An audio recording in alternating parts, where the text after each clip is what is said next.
AI number 67, Brief Strange Trip, by Z.V. Mowshowitz. I had a great time at Less Online.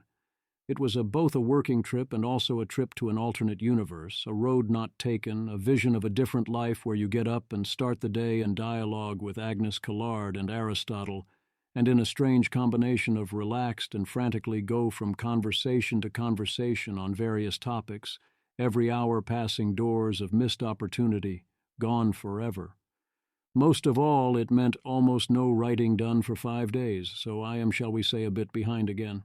Thus, the following topics are pending at this time, in order of my guess as to priority right now. 1. Leopold Aschenbrenner wrote a giant thesis, started a fund, and went on Dwarkesh Patel for 4.5 hours. By all accounts, it was all quite the banger, with many bold claims, strong arguments, and also damning revelations. 2. Partly due to Leopold, partly due to an open letter, partly due to continuing small things, OpenAI fallout continues. Yes, we are still doing this. This should wait until after Leopold. 3. DeepMind's new scaling policy. I have a first draft, still a bunch of work to do. 4. The OpenAI model spec. As soon as I have the cycles, and anyone at OpenAI would have the cycles to read it. I have a first draft, but that was written before a lot happened, so I'd want to see if anything has changed. 5. The RAND report on securing AI model weights, which deserves more attention than the brief summary I am giving it here. 6. You've got Soul. I've heard some sources optimistic about what happened there, but mostly we've heard little. It doesn't seem that time-sensitive, diplomacy flows slowly until it suddenly doesn't. 7. The problem of the post-apocalyptic vault still beckons if I ever have time. Also, I haven't processed anything non-AI in 3 weeks. The folders keep getting bigger, but that is a problem opportunity for future me. And there are various secondary RSS feeds I have not checked. There was another big change this morning. California's SB 1047 saw extensive changes. While many were helpful clarifications or fixes, one of them severely weakened the impact of the bill, as I cover on the linked post. The reactions to the SB 1047 changes so far are included here. Language models offer mundane utility. Did AI pass a restaurant review Turing test, or did human Yelp reviewers fail it? This is unsurprising, since the reviews seemingly were evaluated in isolation. Writing short bits like this is the wheelhouse. At minimum, you need to show the context, meaning the other information about the restaurant, including other reviews. Via David Brin, Goblin.Tools has a formalizer to change the tone of your text. You can of course do better with a normal LLM, but an easier interface and no startup costs can go a long way. Start making your Domino's pizza before you are done ordering it. The fun writes itself, also kind of amazingly great. I am hungry now. It seems McDonald's does this too with its fries.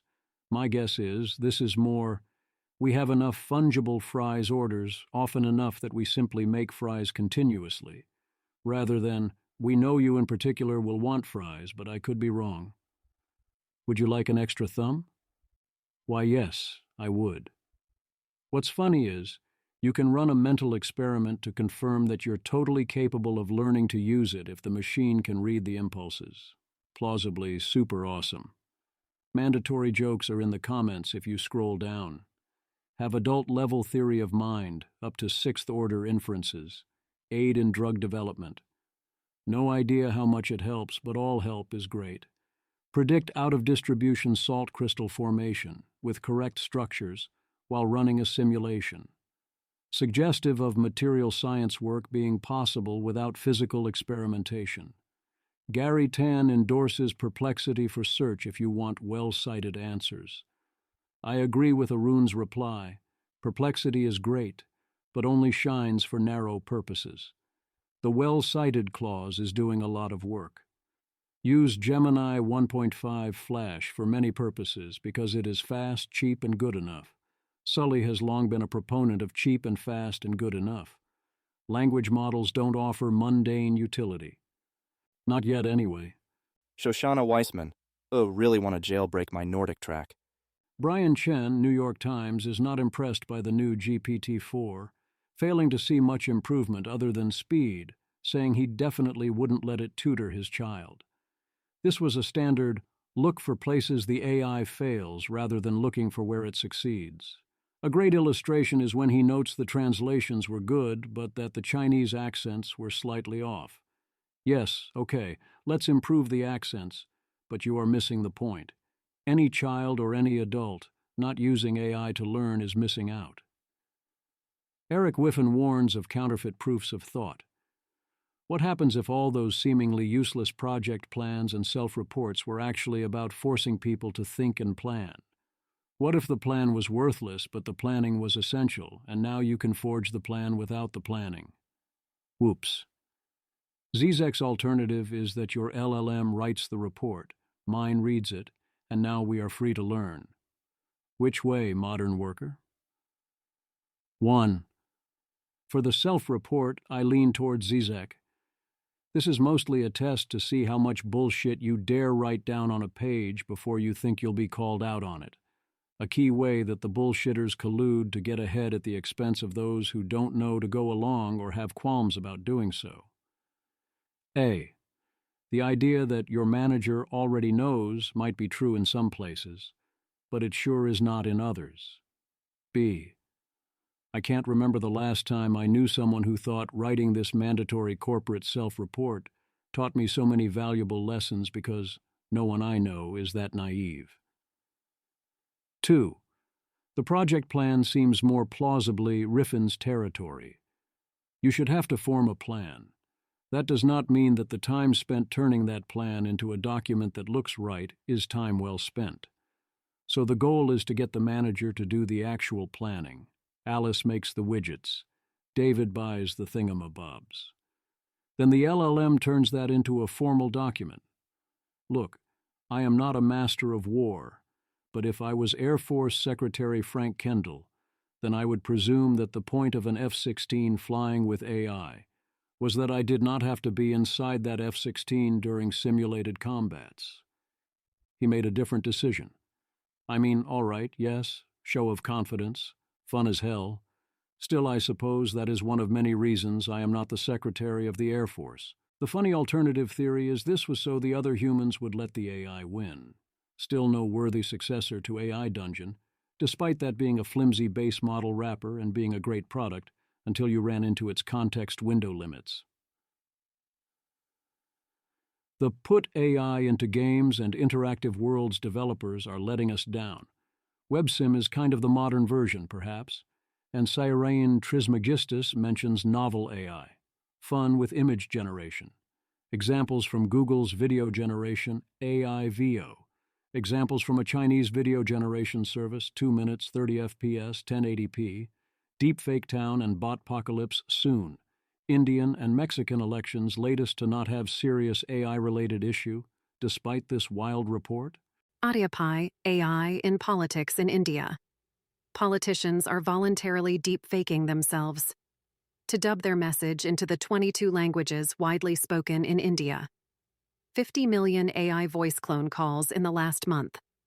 Resurrecting deceased party leaders to endorse current candidates. The cult of personality never ends. When Lee Kuan Yew? Super small teams. Leading firm has 10 employees. Founder dropped out of college after learning to make deepfakes on Reddit during the COVID breakdowns. For every learning loss, there was a learning gain.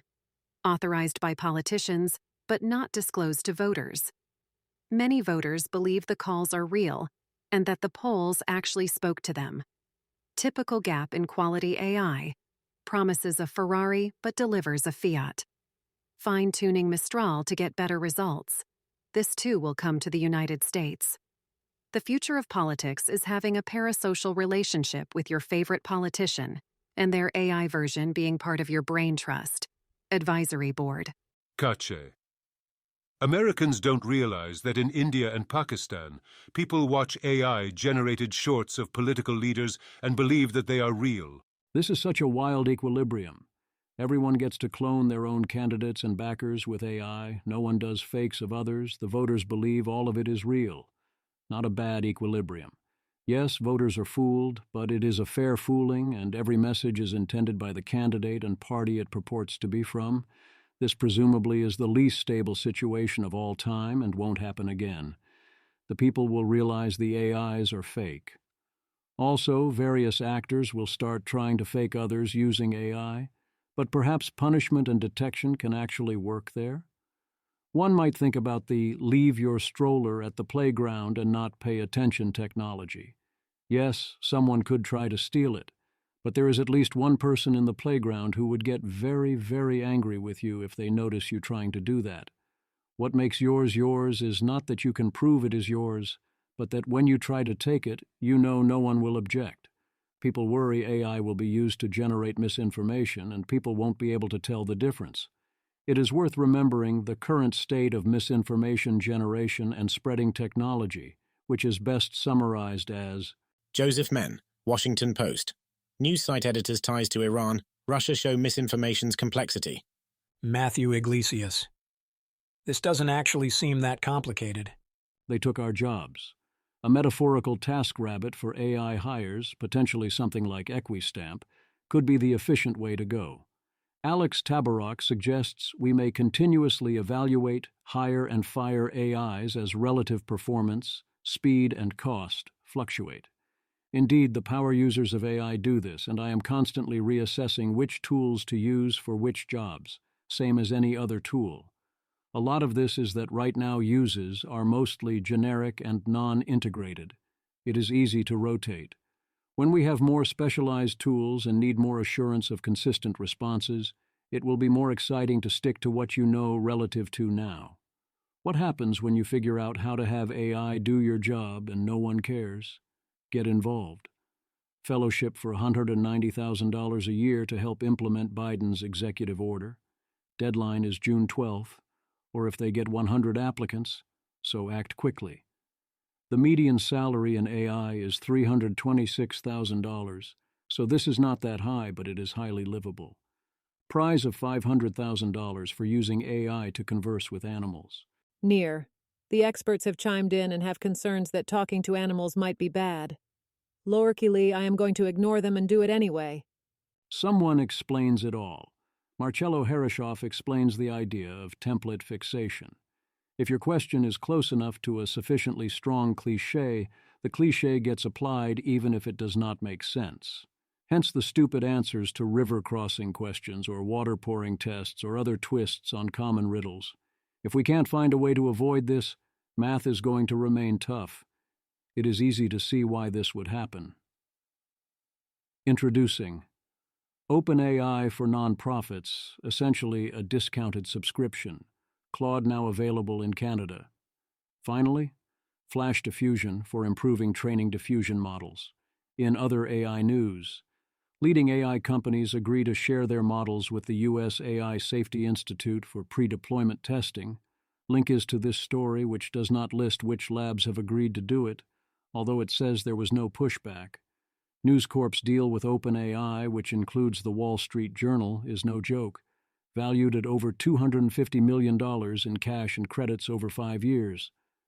The News Corp market cap is $15.8 billion after rising on the deal, so this is over 1% of the company over only 5 years. Seems very hard to turn down that kind of money. One key question I have not seen answered is to what extent these deals are exclusive. Futurism notes that legacy media is getting these rich deals, whereas non-legacy media, which includes right-wing media, gets none of it so far. Robin Hanson summarizes this as AI will lean left. We already have strong evidence AI will lean left in other ways, and this seems like an echo of that, mostly reflective of reality. AI model for ECGs using vision transformer architecture gets state-of-the-art performance with less training data. Yes, AI models are mimics of deeply weird data sets, so they act and respond in a Western cultural context. If you would rather create an AI that predicts something else that most customers would want less, but some would want more, that seems easy enough to do instead. Tesla buying GPUs faster than it has places to plug them in. Google getting rid of San Francisco office space. Prices for office space are radically down for a reason. Work from home reduces needed space, and if the landlords wouldn't play ball, you can relocate to another who will. Although I see no signs Google is doing that. Indeed, Google is shrinking headcount and seems to be firing people semi-randomly in doing so, which is definitely not something I would do. I would presume that doing a Musk-style purge of the bottom half of Google employees would go well. But you can only do that if you have a good idea which half is which. OpenAI details its protocols for securing research infrastructure for advanced AI, also known as protecting its core algorithms and model weights. I leave it to others to assess how strong these precautions are.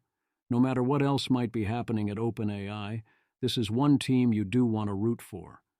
The gender divide in AI. Kesley Piper, the Computing Research Association annual survey found that 18% of graduates from AI PhD programs are women.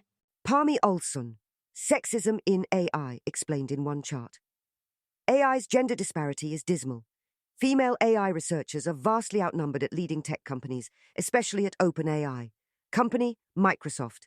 Female AI developers, 33%. Company, Amazon. Female AI developers, 32%. Company, Apple. Female AI developers, 32%. Company, Google. Female AI developers, 30%. Company, Meta. Female AI developers, 30%. Company, OpenAI. Female AI developers, 18%. Source, Glass.ai. Note, data gathered in May 2024 by crawling LinkedIn profiles of thousands of employees and tech company websites. Women are smarter than men. They avoid academic PhDs and OpenAI. Wiser AI has a community white paper draft. I am not looking further because triage will revisit when it is final, perhaps. If that is a mistake, let me know. Covert influence operations. OpenAI terminates 5 user accounts that were attempting to use OpenAI's models to support covert influence operations, which OpenAI defines as attempts to manipulate public opinion or influence political outcomes without revealing the true identity of the actors behind them. Full report here. Specifically, the 5 are Russian actors Bad Grammar and Doppelganger, Chinese actor Spamouflage that was associated with Chinese law enforcement, Iranian actor International Union of Virtual Media and actions by the Israeli commercial company Stoic.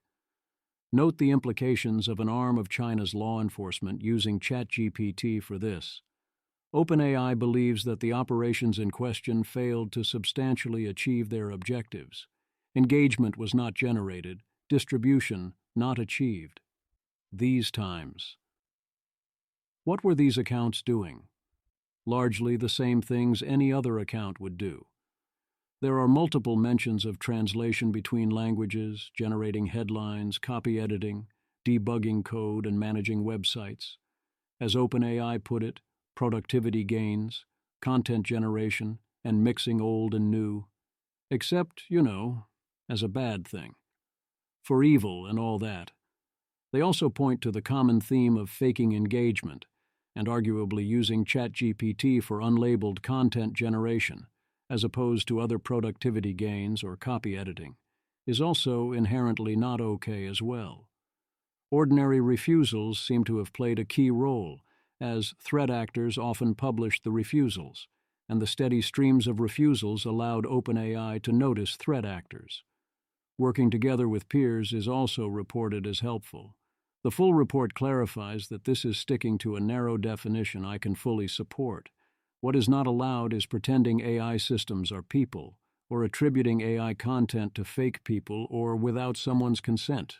That was the common theme. Thus, Sam Altman's access to OpenAI's models will continue. Preventing new accounts from being opened by these treat actors seems difficult, although this at least imposes frictions and added costs. There are doubtless many other covert influence operations that continue to spam AI content while retaining access to OpenAI's models without disruption.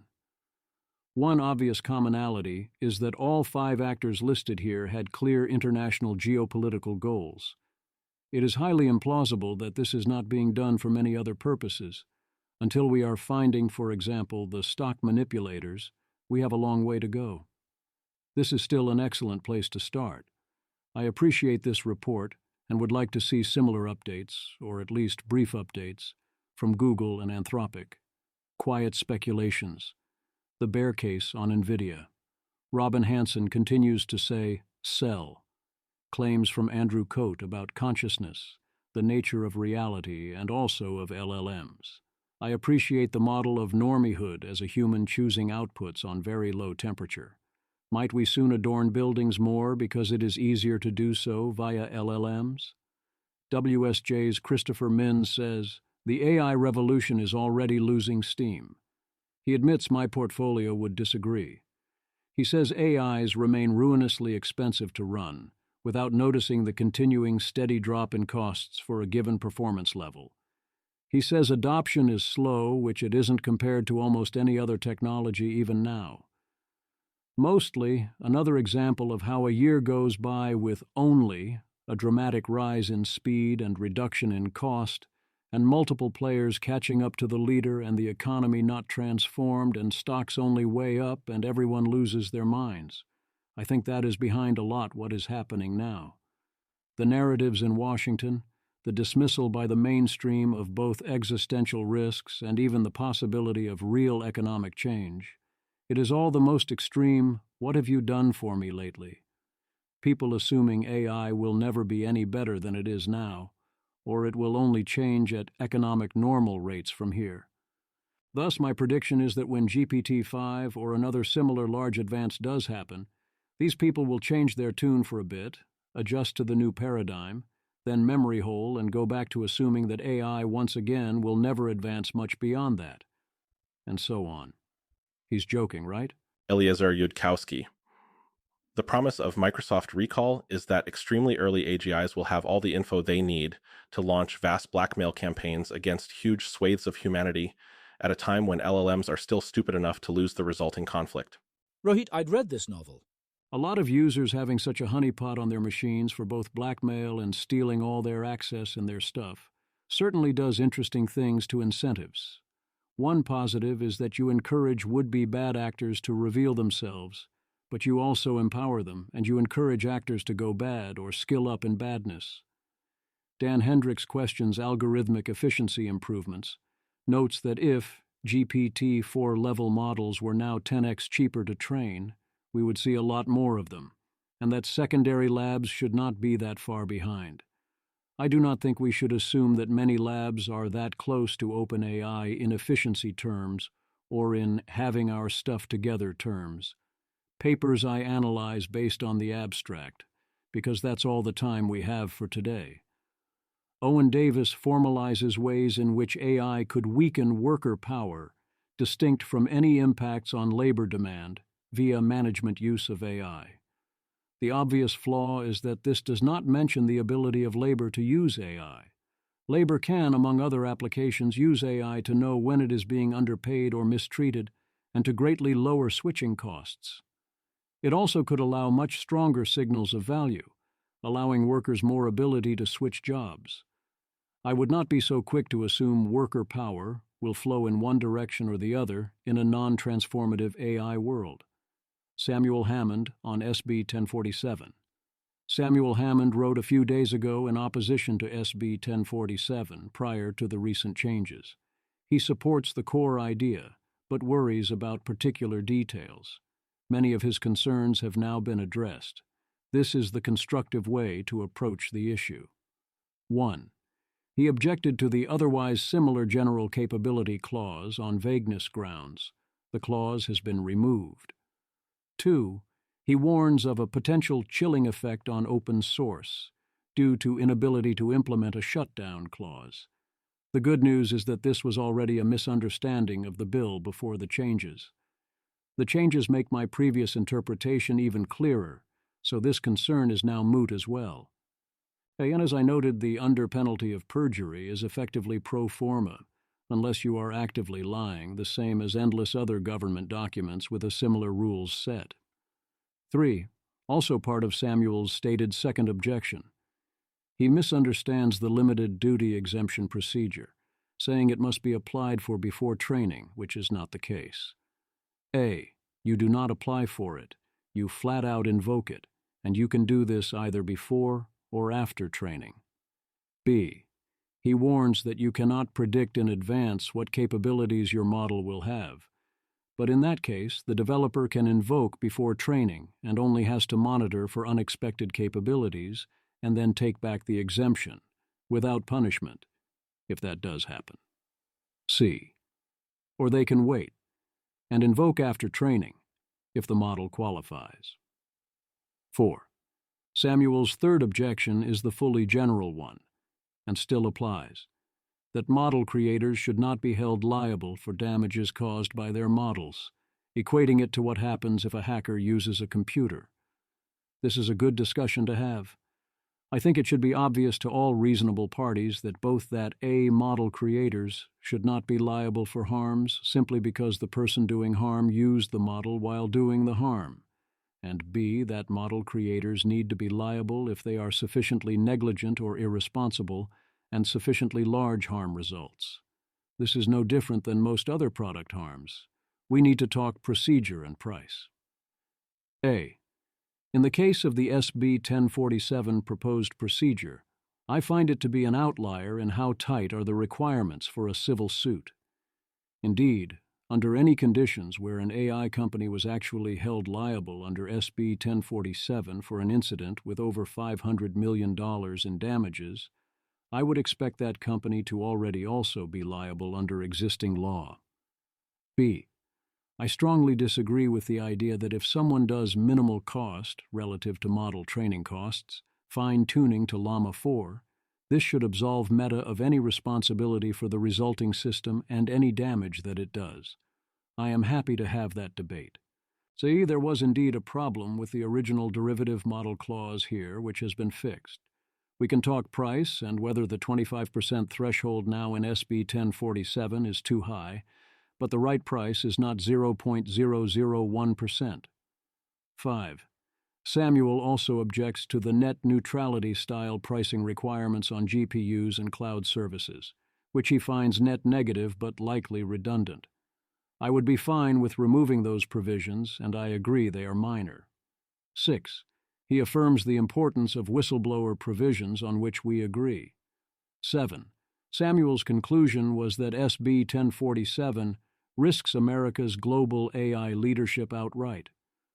I would have been happy to bet very heavily against such impacts, even based on the old version of the bill.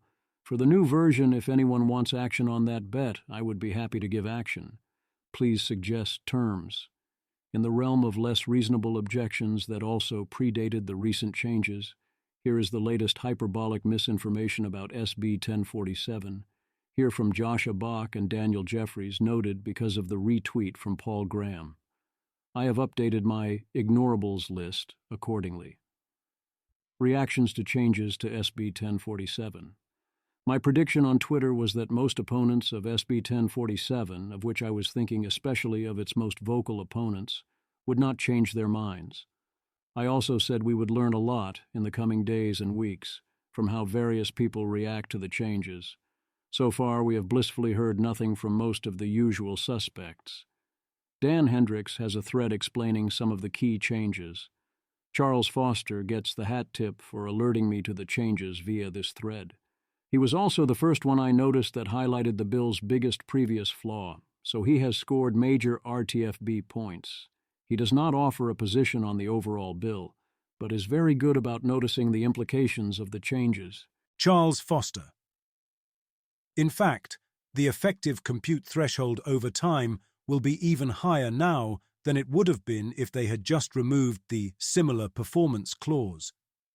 The conjunction of greater than 10 to the 26 flop and greater than $100 million means the threshold rises with flop per dollar improvements. It is Moore's law adjusted, if by that you mean that the effective compute threshold will adjust upwards in line with falling compute prices over time, and also in line with dollars inflation over time. He also claims this change, which I can't locate.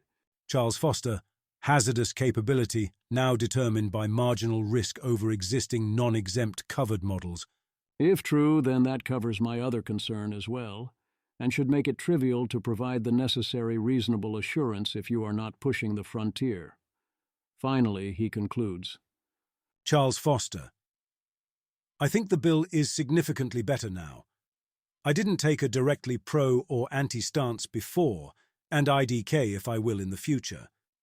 But it seems like the revised bill is a much better reflection of the drafters' stated intentions with fewer side effects. That seems quite good. Andrew Critch, who was skeptical of the bill, approves of the covered model change. Andrew Critch. These look like good changes to me.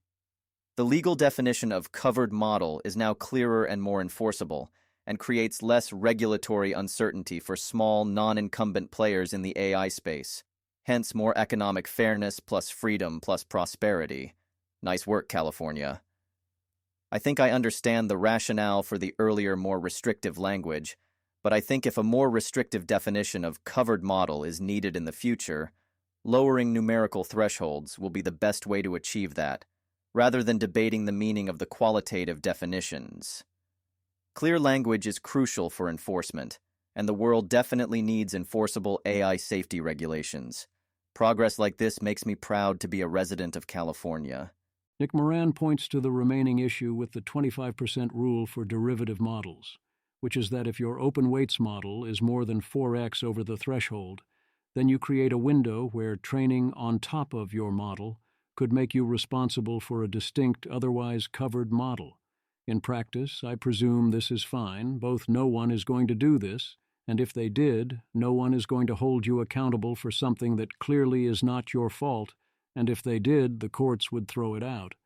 But I do recognize the chilling effect, and that in a future panic situation I could be wrong. The good news is, there is an obvious fix now that the issue is made clear.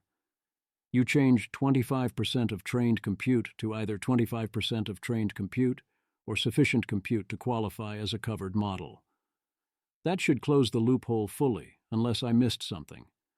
I have been heartened by the reactions of those in my internet orbit who were skeptical but not strongly opposed. There are indeed some people who care about bill details and adjust accordingly. Dean Ball was the first strong opponent of SB 1047 I have seen respond. Indeed, he did so before I could read the bill changes, let alone register any predictions. As opponents go, he has been one of the more reasonable ones, although we still strongly disagree on many aspects. His reaction admits the big flip up front, then goes looking for problems. Dean Ball. SB 1047 has been amended, as Senator Weiner recently telegraphed. My high-level thoughts.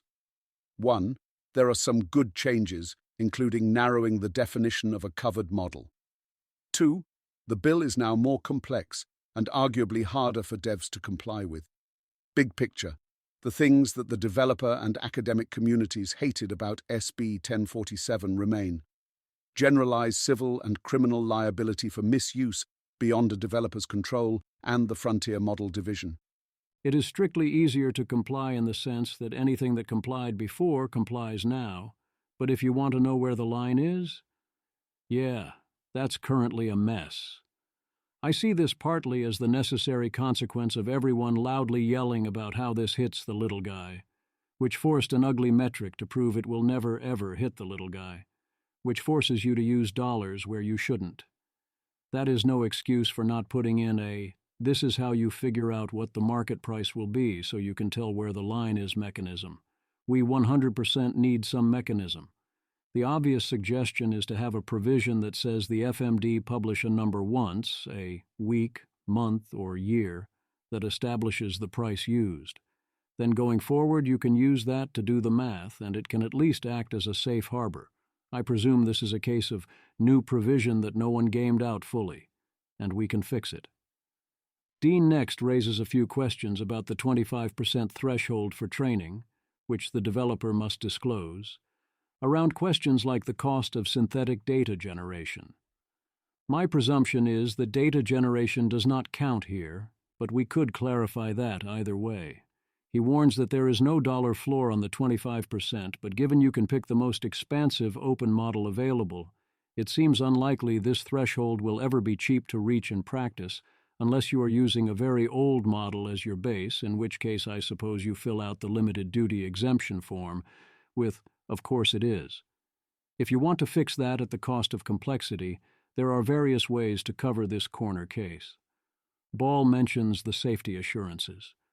My non-lawyer read was that the changes clarify that this is the reasonable assurance standard they use in other law, and not anything like full confidence, exactly to provide reasonable assurance that the rule would be reasonable. If lawyers or lawmakers think that's wrong, let me know. But there is a particular sentence inserted to clarify exactly that. He also mentions that Weiner at one point mentioned Trump in the context of the executive order. It was a cheap shot as phrased given.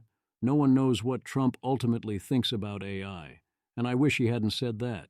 But Trump has indeed promised to repeal Biden's executive order on AI, so the actual point, that Congress is unlikely to act and executive action cannot be relied upon to hold, seems solid. In a follow-up, he says, despite the changes that SB 1047 is still aimed squarely at future generations of open-source foundation models. I rather see open models as having been granted exemptions from several safety provisions, exactly because those are forms of safety that open models cannot provide, and their community making special pleading that they should get even more of a free pass. Requiring models adhere to even very light safety requirements is seen as aimed squarely at open source, exactly because open models make safety far more difficult. Dean also notes here that Senator Weiner is making a good case for federal preemption of state policies. I think Weiner would to a large extent even agree with this, that it would be much better if the federal government acted to enact a similar law. I do not see California trying to override anything. Rather, it is trying to fill a void. Danielle Fong here notes the bill is better, but remains opposed, citing the fee structure and general distrust of government. Here is a good, honest example of the price should be zero. Godliness. No, because the bill still does too much. Why should 10 to the 26 and $100 million be a cut-off point? There shouldn't be any cut-offs enacted until we have actual harms to calibrate on. It's good the impact of the bill is diminished, but it's bad it still exists at all. Remember how some folks thought GPT-2 would be dangerous? Ridiculous in retrospect, but we shouldn't stop big training runs because of speculative harms when the speculation has failed again and again to anticipate the form-impact nature of AI systems. If you think deal with the problems post hoc after they happen is a superior policy, then of course you should oppose the bill and be similarly clear on the logic. Similarly, if your argument is, I want the biggest, most capable possible open models to play with regardless of safety concerns, and this might interfere with Meta opening the weights of Llama N, and I will oppose any bill that does that, then yes, that is another valid reason to oppose the bill. Again, please say that. That is very different from misrepresenting the bill, or claiming it would impact people it even more explicitly than before does not impact. On that note, here is Andrew Ng ignoring the changes and reiterating past arguments in ways that did not apply to the original bill and apply even less now that the comparison point for harm has been moved. For your model to be liable, it has to enable the actions in a way that non-covered models and models eligible for limited duty exemptions would not. Andrew Ng mentions that all current models can be jailbroken, but I do not see how that should make us intervene less. Ultimately, he is going for the only regulate applications approach that definitely won't work. Arvind Narayanan calls it a nice analysis. The Quest for Sane Regulations, TIDNL, featuring helpfully clear section headlines like Corporate America Looks to Control AI Policy, and section first sentences such as Corporate Interests are Dominating Lobbying on AI Issues. Luke Muehlhauser. No surprise. 85% of the lobbyists hired in 2023 to lobby on AI-related issues were hired by corporations or corporate-aligned trade groups. Thread contains discussion on definition of lobbying, linked to in the text. Public citizen. Corporations, trade groups, and other organizations sent more than 3,400 lobbyists to lobby the federal government on AI-related issues in 2023, a 120% leap from 2022. AI is not just an issue of concern for AI and software corporations. While the tech industry was responsible for the most AI-related lobbyists in 2023, close to 700, the total amounts to only 20% of all the AI-related lobbyists deployed. Lobbyists from a broad distribution of industries outside of tech engaged in AI-related issues, including financial services, healthcare, telecommunications, transportation, and defense. 85% of the lobbyists hired in 2023 to lobby on AI-related issues were hired by corporations or corporate-aligned trade groups. The Chamber of Commerce was responsible for the most AI-related lobbyists, 81, followed by Intuit, 64, Microsoft, 60, the Business Roundtable, 42, and Amazon, 35. Open Secrets found that groups that lobbied on AI in 2023 spent a total of $957 million lobbying the federal government on all issues that year. Note that this is for all purposes, not only for AI. An analysis of the clients revealed that while many clients resided in the tech industry, they still only made up 16% of all clients by industry. The transportation sector, which ranked 6th for having the most clients lobby on AI-related issues, has engaged heavily on policies regarding autonomous vehicles. In the defense sector, 30 clients hired a combined total of 168 lobbyists to work on AI issues. Given the U.S. Department of Defense and military's growing interest in AI, defense companies that are often major government contractors have been increasingly implementing AI for military applications. In August 2023, the Pentagon announced a major new program, the Replicator Initiative, that aimed to rely heavily on autonomous drones to combat Chinese missile strength in a theoretical conflict over Taiwan or at China's eastern coast. Look, guys, if you are ever tempted to call something the Replicator Initiative, there are 3 things to know. 1, do not do the Replicator Initiative. 2, do not do the Replicator Initiative. 3, do not do the Replicator Initiative. Also, as a bonus, at a bare minimum, do not call it the Replicator Initiative. Public citizen. As federal agencies move forward with developing guardrails for AI technologies, stakeholders will likely rely even more on their lobbyists to shape how AI policy is formed. You know one way to know your guardrails are lacking? You called a program the Replicator Initiative. Yes, expect tons of lobbying, mostly corporate lobbying. Where will they lobby? It seems the White House is the place for the cool kids. So who is involved?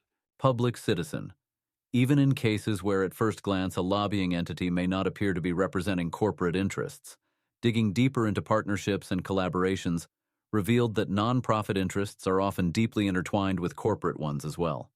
Only 5 of the top 50 lobbying entities responsible for the most AI-related lobbyists in 2023 were not representing corporate interests. 2 of the 5 were large hospitals, the Mayo Clinic and the New York and Presbyterian Hospital, while the other 3 were the AFL-CIO, AARP, and the National Fair Housing Alliance. None of the 5 were in the top 10. Did you notice any names not on that list? Most of that lobbying is highly orthogonal to the things generally discussed here. Hospitals are presumably concerned primarily with healthcare applications and electronic medical records. That was enough for multiple hospital groups to each outspend all lobbying efforts towards mitigating existential risk. Adam Thierer implores us to just think of the potential, reminds us to beat China, urges pro-innovation AI policy vision. It's a greatest hits on so many levels. The core proposal is that the time is now to put a moratorium on any new rules on AI and preempt any potential state actions. Do nothing, only more so.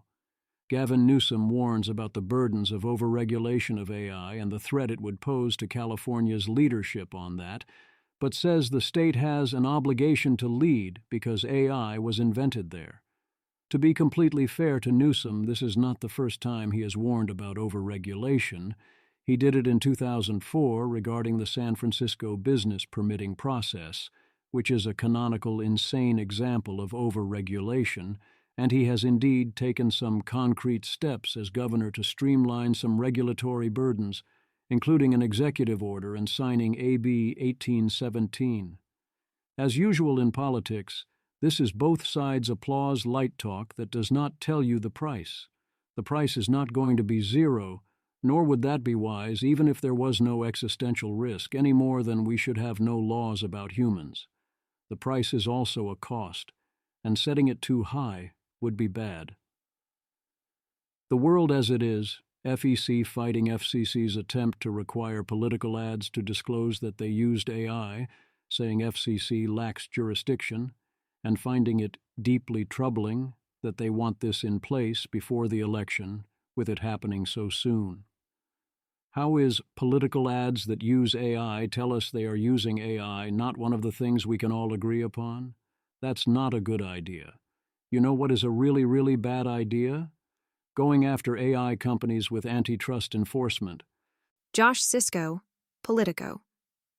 The Justice Department and Federal Trade Commission are nearing an agreement to divvy up investigations of potential anti-competitive conduct by some of the world's largest technology companies in the artificial intelligence industry, according to 3 people with knowledge of the negotiations.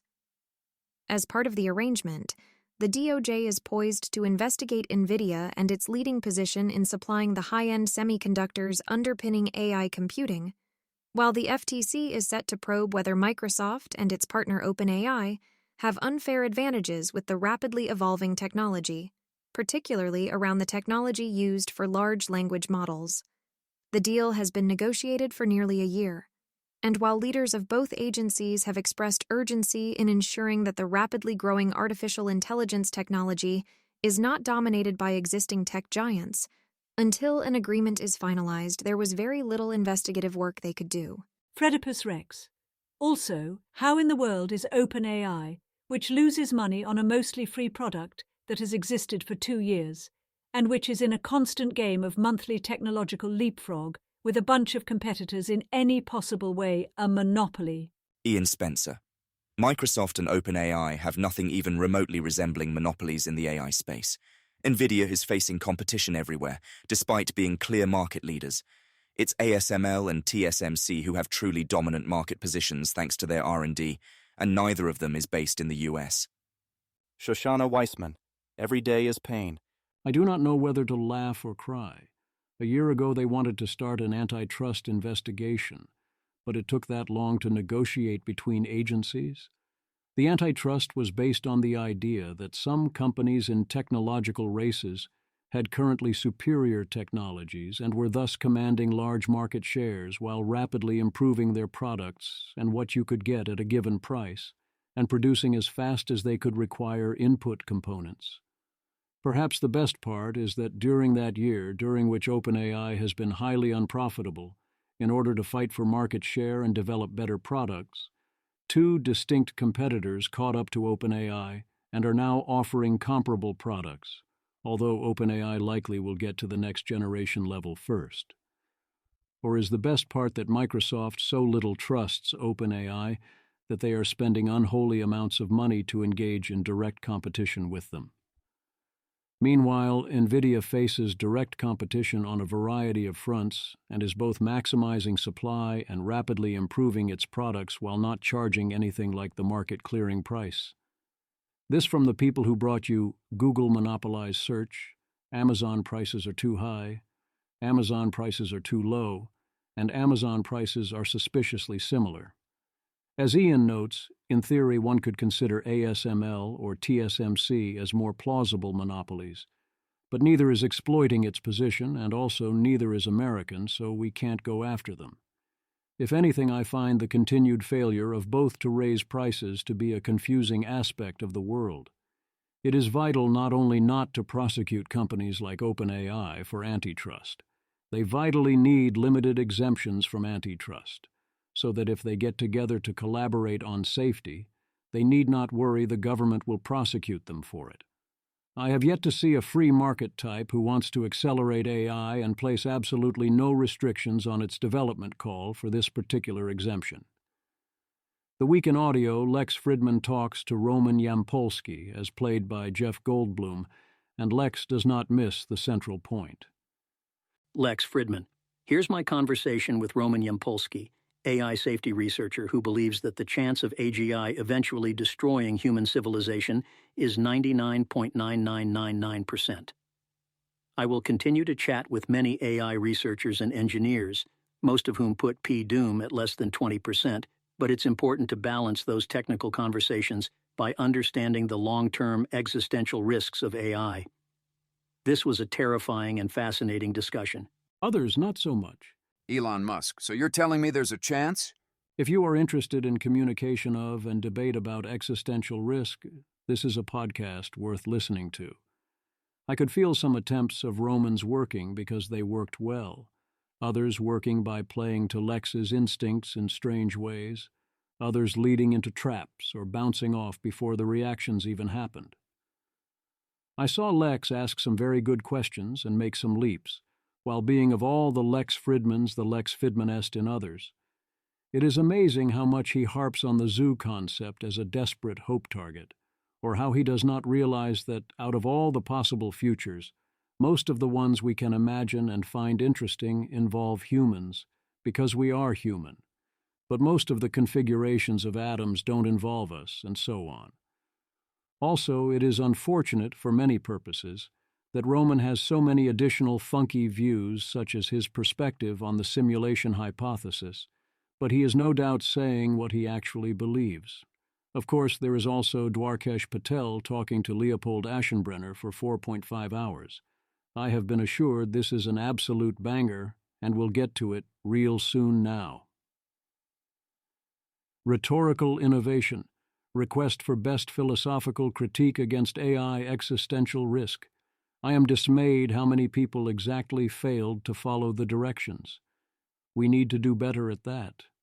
I think the best practical critique is to doubt that we will create AGI anytime soon, which may or may not be philosophical depending on details. It is good to periodically survey the answers out there.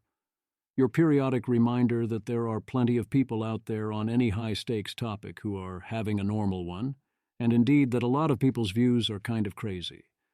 And also that in-depth discussions of potential transformationally different future worlds are going to sound weird at times if you go looking for weirdness. As one commenter notes, if people keep retweeting the crazy town statements but not the people saying sane town statements, you know what you will see. For other examples, see. Every political discussion, ever, my lord, actually, please don't, I like you. For those trying to communicate nuance instead, it remains rough out there. Helen Toner. Trying to communicate nuance in AIRN be like, me. People think X risk Skynet. But there are lots of ways AI could cause civilization-scale problems, and lots of through lines with today's harms.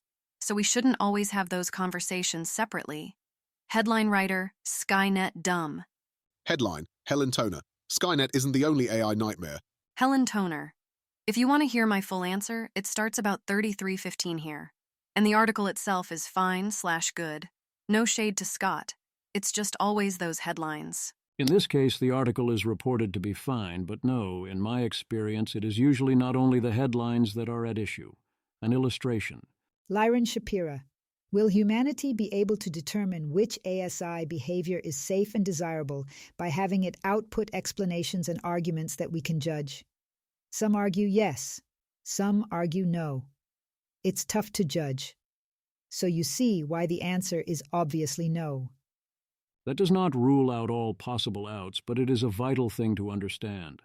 I am confident LLMs are not sentient or conscious, but your periodic reminder that the argument that they don't have various biological or embodied characteristics is a terrible one, and Asimov's prediction of this reaction was on point. A few things going on here. Jeffrey Laddish. I'm a bit sad about the state of AI discourse and governance right now. A lot of discussions about innovation versus safety. Should the government actually do? But I feel like there is an elephant in the room.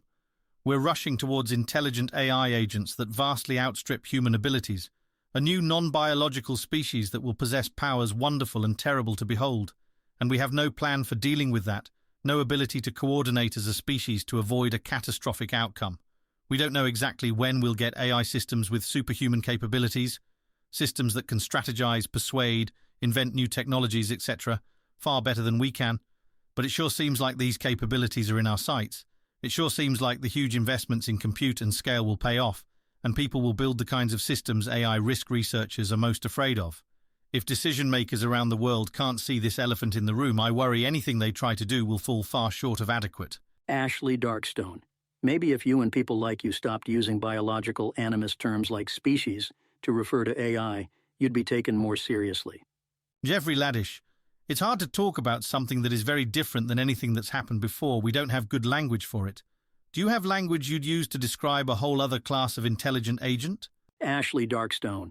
Only language specific to my work. We'll all have to develop the language over time along with the legalism, etc. Species has specific implications to people.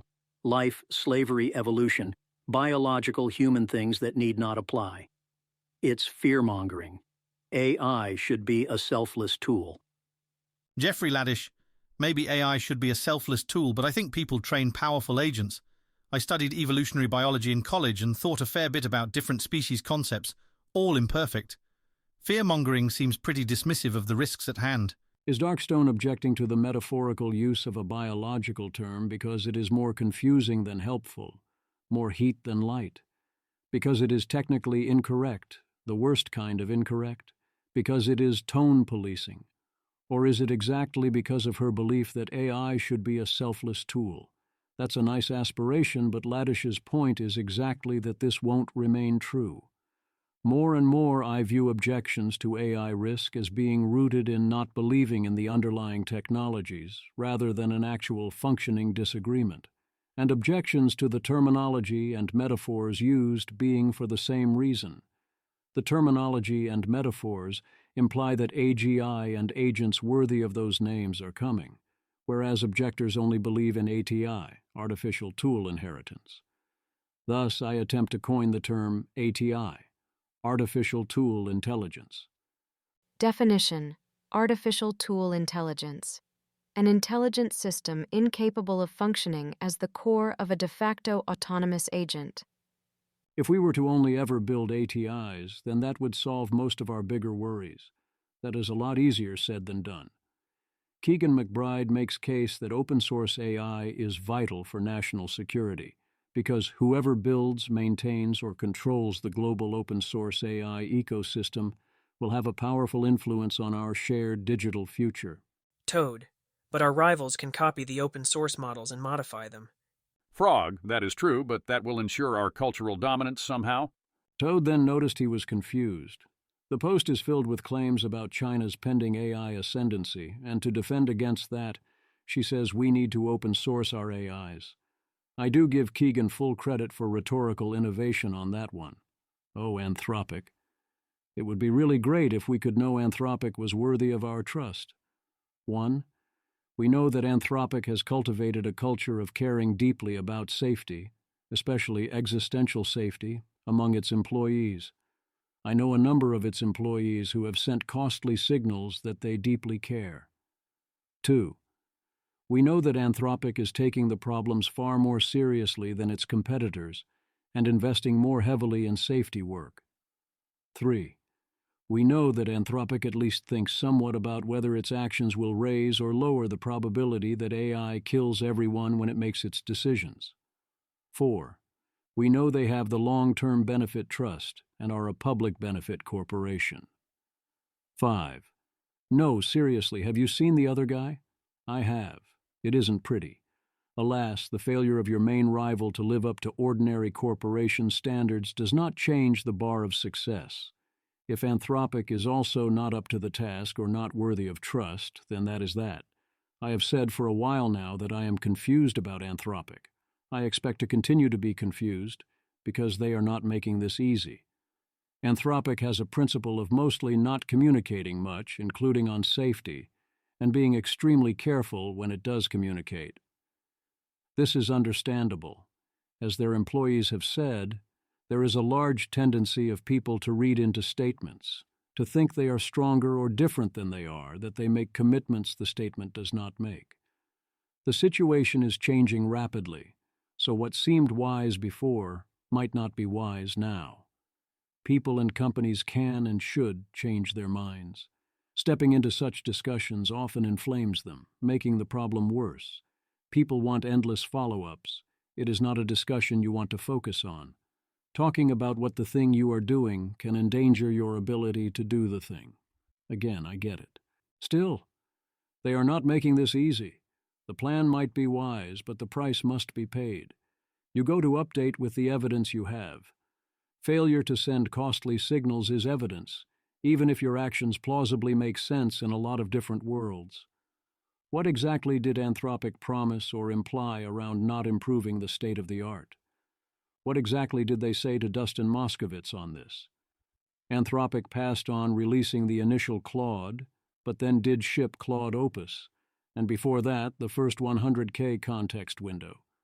To what extent is Anthropic the kind of actor who will work to give you an impression that suits its needs without that impacting its ultimate decisions? What should we make of their recent investor deck? What public commitments has Anthropic actually made going forward? How could we hold them accountable? They have committed to their RSP, but most of it can be changed via procedure. Beyond that, not clear there is much. Will the benefit trust in practice have much effect, especially in light of recent board changes? What is up with Anthropic's public communications? Once again this week, we saw Anthropic's public communications lead come out warning about overregulation in ways I expect to help move the Overton window away from the things that are likely going to become necessary. Simeon, Anthropic policy lead now advocating against AI regulation. What a surprise for an AGI lab. If you work at Anthropic for safety reasons, consider leaving. That is Simeon's reaction to a highly interesting retrospective by Jack Clark. The look back at GPT-2 and decisions around its release seems insightful. They correctly foresaw problems and correctly saw the need to move off of the track of free academic release of models. Of course, that GPT-2 was entirely harmless because it lacked sufficient capabilities, and in hindsight, that seems very obvious. And part of the point is that it is hard to tell in advance. Here they missed high, but one could as easily miss low. Then comes the part about policy. Here is the part being quoted in context, plus key other passages. Jack Clark. I've come to believe that in policy, a little goes a long way. It's far better to have a couple of ideas you think are robustly good in all futures and advocate for those than make a confident bet on ideas custom designed for one specific future, especially if it's based on a very confident risk model that sits at some unknowable point in front of you. Additionally, the more risk-oriented you make your policy proposal, the more you tend to assign a huge amount of power to some regulatory entity. And history shows that once we assign power to governments, they're loath to subsequently give that power back to the people. Policy is a ratchet, and things tend to accrete over time. That means whatever power we assign governments today represents the floor of their power in the future, so we should be extremely cautious in assigning them power, because I guarantee we will not be able to take it back. For this reason, I've found myself increasingly at odds with some of the ideas being thrown around in AI policy circles, like those relating to needing a license to develop AI systems. Ones that seek to make it harder and more expensive for people to deploy large-scale open-source AI models, shutting down AI development worldwide for some period of time, the creation of net new government or state-level bureaucracies to create compliance barriers to deployment. Yes, you think the future is on the line and you want to create an army to save the future. But have you considered that your actions naturally create and equip an army from the present that seeks to fight for its rights? Is there anything I'm still confident about? Yes.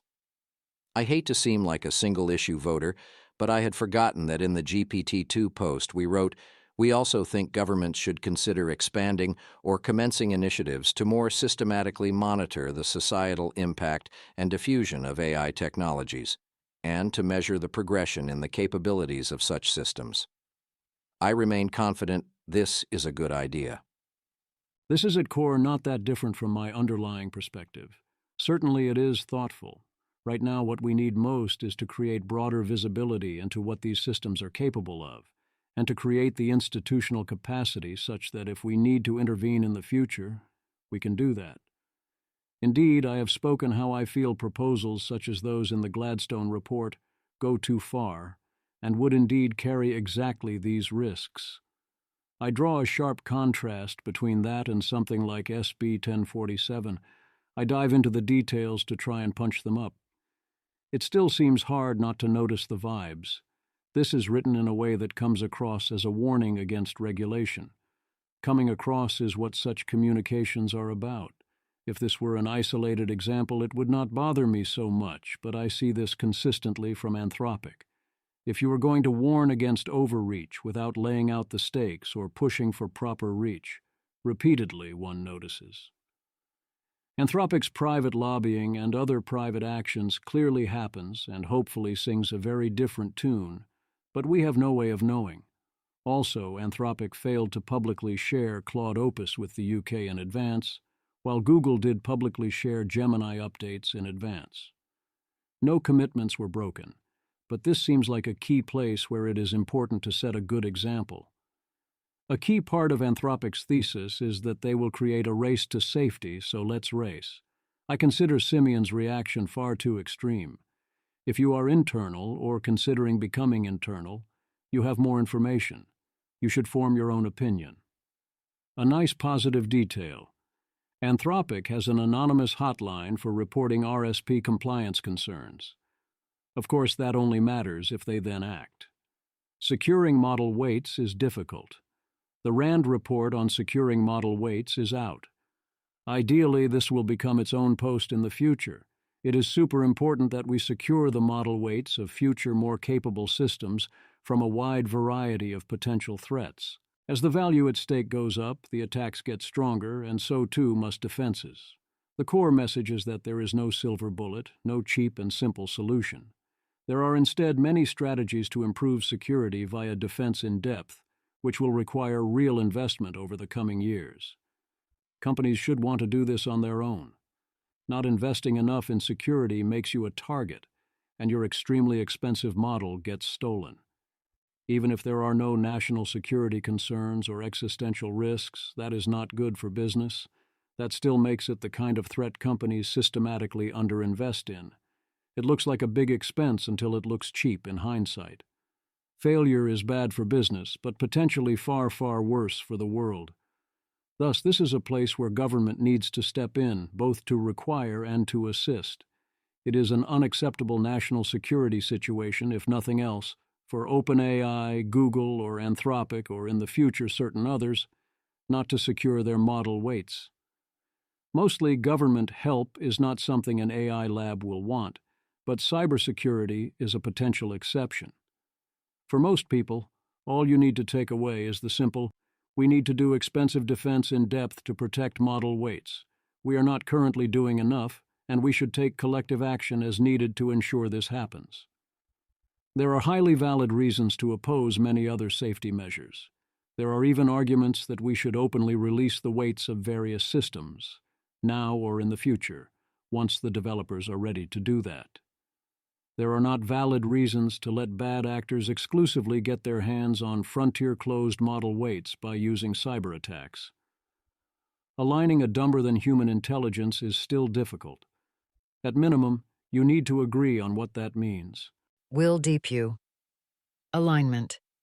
People have forgotten that the main goal of AI safety is to build systems that are aligned to the intent of the user, not the intent of the creators. This is a far easier problem. I have noticed others calling this user alignment, and so far that has gone well. I worry people will think this means aligning the user, but alignment to the user is clunky. For current models, user alignment is indeed somewhat easier, although still not all that easy. And no, you cannot actually provide a commercial product that does exactly what the user wants. So you need to do a dance of both, and do so increasingly over time. The alignment people are looking forward to future more capable systems, where user alignment will be increasingly insufficient. Looking at Will's further statements, this is very clearly a case of mere tool. Will Depew does not expect AGI, rather he expects AI to remain a tool. It was interesting to see Ted Sanders and Joshua Akiam, both at OpenAI, push back. In addition to knowing what you want, you need to be able to know if you found it. Daniel Kang claims that the GPT-4 system card was wrong, and that AI agent teams based on GPT-4 can now find and exploit zero-day vulnerabilities, his new version scoring 50% on his test versus 20% for previous agents, and 0% for open-source vulnerability scanners. They haven't tested Claude Opus or Gemini 1.5 yet. I won't read the details because triage, but the key facts to understand are that the agent frameworks will improve over time, even if your system does not, and that it is extremely difficult to prove a negative. I can prove that your system can exploit zero-day exploits by showing it exploiting a zero-day exploit. You cannot prove that your system cannot do that simply by saying, "I tried and it didn't work," even if you gave it your best with the best agents you know about. You can of course often say that a given task is far outside of anything a model could plausibly do, but this was not one of those cases. I do not think we have a practical problem in this particular case. Not yet. But agent system designs are improving behind the scenes, and some odd things are going to happen once GPT-5 drops. Also here we have DeepMind's Nicholas Carlini. Once again breaks proposed AI defense techniques. Here's Sabre via changing one line of buggy code. Then when the authors respond with a new strategy by modifying one more line of code. This thread has more context. Aligning a smarter-than-human intelligence is difficult. Analysis and notes of caution on Anthropic's scaling monosemanticity, the Golden Gate Bridge paper. We can be both super happy the paper happened while also noticing that a lot of people are overreacting to it. OpenAI gives us its early version of the SAE paper, e.g. the Golden Gate Bridge, searching for 16 million features in GPT-4 and claim their method scales better than previous work. Paper is here, Leo Gao is lead, and co-authors include Sutskever and Lika. Not looking further because triage, so someone else please evaluate how we should update on this in light of Anthropic's work. People are worried about AI killing everyone. Handy lists of various P-doom numbers, pause AI, from the superforecasters and general surveys. K's statement gets either strongly agree or agree from over 40% of Harvard students. Taking an AI class correlated with this being modestly higher, although I would guess causation mostly runs the other way. Gabriel Wu. Students who have taken a class on AI were more likely to be worried about extinction risks from AI and had shorter AGI timelines.